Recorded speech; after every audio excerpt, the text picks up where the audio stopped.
Let's talk about a poison. It's not new, not at all. In fact, it's ancient. But in our world, this hyper-connected world we all live in, it has found a terrifyingly powerful new way to spread.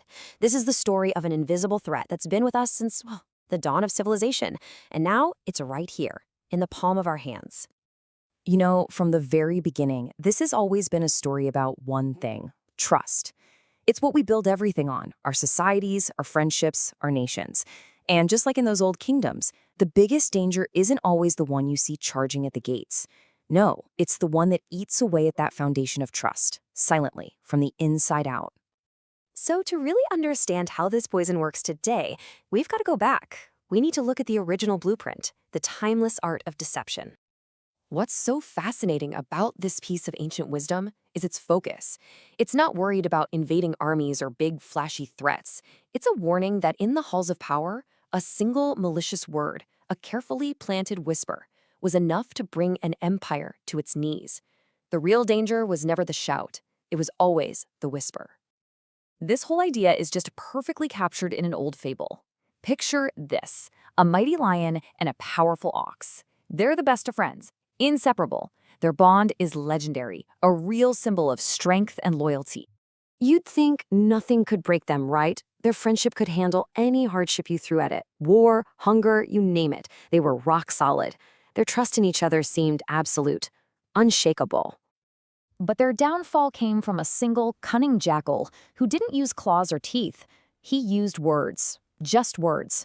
A whispered rumor over here, a tiny seed of doubt planted over there, and just like that, the jackal's tongue turned out to be the deadliest weapon of all, slicing through a bond that had seemed unbreakable.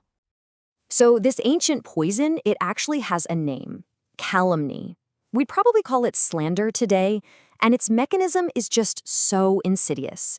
It doesn't strike like a lightning bolt. No, it works slowly, invisibly, like a worm hollowing out a giant oak tree that looks perfectly strong from the outside, until one day, it all just collapses. For centuries, that poison was carried by word of mouth, or maybe by the slow, careful ink of a manuscript. Its reach was limited, right? It could only travel as fast as a person could walk or a horse could run. But that's all changed. Today, we've swapped that ink for the cold, instant glow of our digital screens. And in doing so, we've given that ancient poison an upgrade you wouldn't believe. See, in our digital age, that cunning jackal from the fable, he's not working alone anymore. Today, the liar doesn't just have one face. He has thousands, maybe millions. The jackal has become a digital army. And this army has a whole new arsenal. We're talking automated bots that can mimic our emotions and crank up our anger. Deepfakes so convincing you can't trust your own eyes. Countless anonymous profiles, and even people pretending to be journalists or experts, all designed to do one thing: manipulate. That ancient whisper has become a silent, deafening digital roar. So, what happens when this digital army unleashes that poison on a massive scale?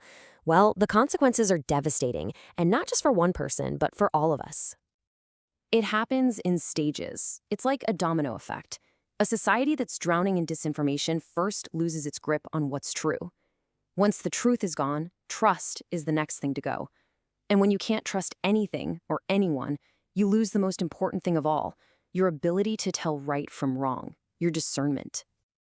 And that's when the fractures appear.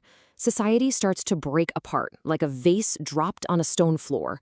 We pull back into our own little digital tribes, each one suspicious of the other. And it's not just inside a country. Even the bond between nations, one built on shared history or helping each other out, can be shattered by these coordinated campaigns and fake accounts. All it takes is one manipulated video, one false image, and what united us yesterday becomes a source of tension today. But here's the real endgame. The ultimate target isn't just a person or a group. It's the very foundation of our society, our institutions, our systems, and the shared trust that makes any of it work in the first place. This just says it all, doesn't it? Disinformation attacks the single most critical vulnerability of any nation. Because really, without trust, what foundation is there left to stand on? So, okay, we have a huge problem: an ancient poison supercharged by modern technology. It sounds pretty bleak, but there is an antidote. And you know what? It starts with each and every one of us. I want you to just think about this for a second.